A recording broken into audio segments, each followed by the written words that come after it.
Friends, welcome back to my channel. నేను మీ కవిత. ఈ వీడియోలో అటుకులతో సింపుల్గా ఒక బ్రేక్ఫాస్ట్ రెసిపీ చేసి చూపిస్తానండి. ముందుగా దీనికి కావాల్సినవి కట్ చేసుకున్న ఉల్లిపాయ ముక్కలు, పచ్చిమిరపకాయలు, కరివేపాకు, పోపు దినుసులు, పచ్చిశనగపప్పు, పల్లీలు, కట్ చేసుకున్న టమాటా ముక్కలు. అటుకుల్లో నీళ్ళు వేసుకొని ఒకసారి కడుక్కోవాలండి. ఈ అటుకులు మార్కెట్లో దొరికినవైనా బాగుంటాయి, లేదా మిల్లాడించుకున్న అటుకులైనా బాగుంటాయండి. ఈ నీళ్లు పడేసి ఇంకోసారి నీళ్ళు వేసుకొని కడుక్కోవాలండి. ఎక్కువసేపు నీటిలో ఉంచకూడదండి, అటుకులు మెత్తబడిపోతాయి. తర్వాత వేరొక బౌల్ తీసుకొని స్ట్రైనర్లో వేసి మొత్తం వాటర్ తీసేయాలండి.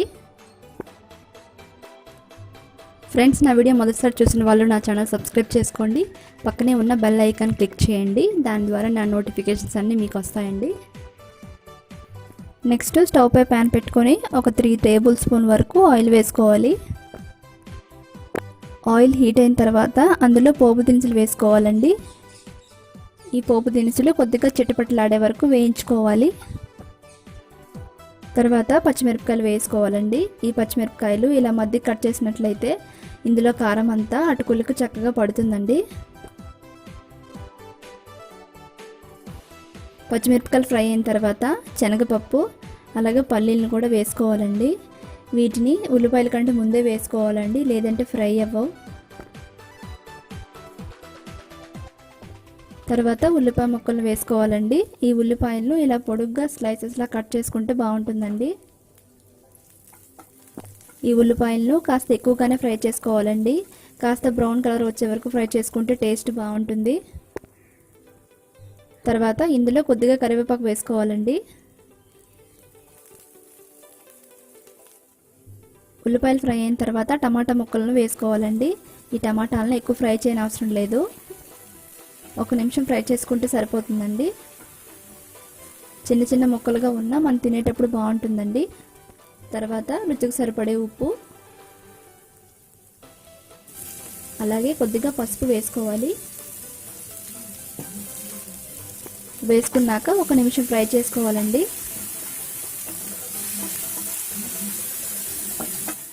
తర్వాత మనం ముందుగా రెడీ చేసుకున్న అటుకులను వేసుకోవాలండి.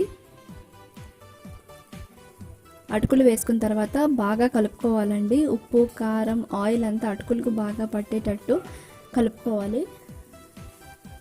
అటుకులు వేసుకున్న తర్వాత ఫ్లేమ్ని కూడా హైలో పెట్టేసుకోవాలండి. అప్పుడు చక్కగా ఫ్రై అయిపోతుంది. ఇది చాలా ఈజీ రెసిపీ అండి. ఒక 10 నిమిషాల్లో మనం రెడీ చేసేసుకోవచ్చు. టిఫిన్ ఏం చేయాలో తెలియనప్పుడు మనం అప్పటికప్పుడు ఈ రెసిపీని తయారు చేసేసుకోవచ్చండి. చిన్నపిల్లలకైనా పెద్దవాళ్ళకైనా దీన్ని మనం టిఫిన్ బాక్స్లో పెట్టొచ్చండి. తినడానికి కూడా చాలా బాగుంటుంది.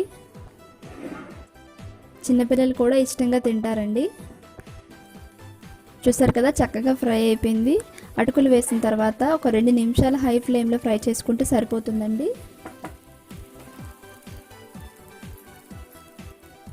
తర్వాత స్టవ్ ఆఫ్ చేసేసి ఒక అరచెక్క నిమ్మరసం వేసుకోవాలండి.